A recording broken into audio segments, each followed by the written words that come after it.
अचलपूर येथे कामगारांच्या मागण्यांकरिता एक अभूतपूर्व आंदोलन सुरू आहे। फिनले मिलच्या कामगारांनी आपल्या हक्कांकरिता चिमणी आंदोलन सुरू केले आहे।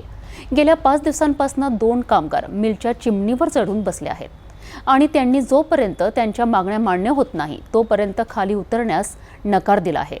या आंदोलनाने आता एक गंभीर स्वरूप धारण केले आहे। अचलपूरच्या फिनले मिलमध्ये काम करणारे कामगार अनेक वर्षांपासून आपल्या हक्कांसाठी झगडत आहेत। गेल्या काही दिवसांपासून त्यांच्या थकीत वेतनाची आणि बोनसची मागणी जोर धरू लागली आहे। हीच मागणी घेऊन 2 कामगार जीव धोक्यात घालून मिलच्या उंच चिमणीवर चढले आहेत।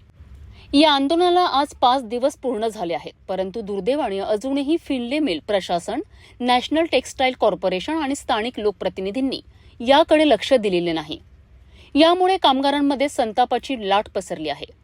हिंदी कामगार संघटनेचे अध्यक्ष राजा ठाकूर यांनी इशारा दिला आहे की जर प्रशासनाने यावर लवकर तोडगा काढला नाही तर हे आंदोलन अधिक तीव्र होईल।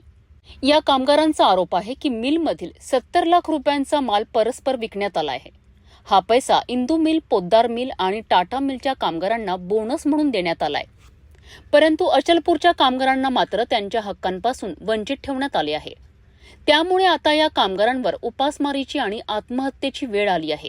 कामगारांनी आज एक कठोर भूमिका घेण्याचा इशारा दिला आहे आणि प्रशासनाने याकडे गांभीर्याने लक्ष देणे अत्यंत आवश्यक आहे। फिरणी कामगार संघटनेचा उपाध्यक्ष राजा ठाकूर आज 6वा दिवस सुरू झालेला आहे किंग आंदोलनाचा। तरीही प्रशासनाला जाग येत नाही आहे। आमचे जे अधिकारी आहे अमित कुमार सिंग अजून सुद्धा आले नाही आहे। आता आम्ही आमचे वरती बसलेले जे 2 कामगार आहेत विकी उगळे आणि मनोज सूर्यवंशी, आता त्यांनी आमरण उपोषण करायचे ठरवलेले आहे। आता मराचं ठरवलेलं आहे, कारण की येले तसा जाता येत नाही आहे। आज आम्ही सगळ्यांना निवेदन देणार आहे। मिल प्रशासन, तहसीलदार, एटीओ साहेब, अचलपूर पोलीस प्रशासन आणि फिनले मिल प्रशासनला आज निवेदन देऊ।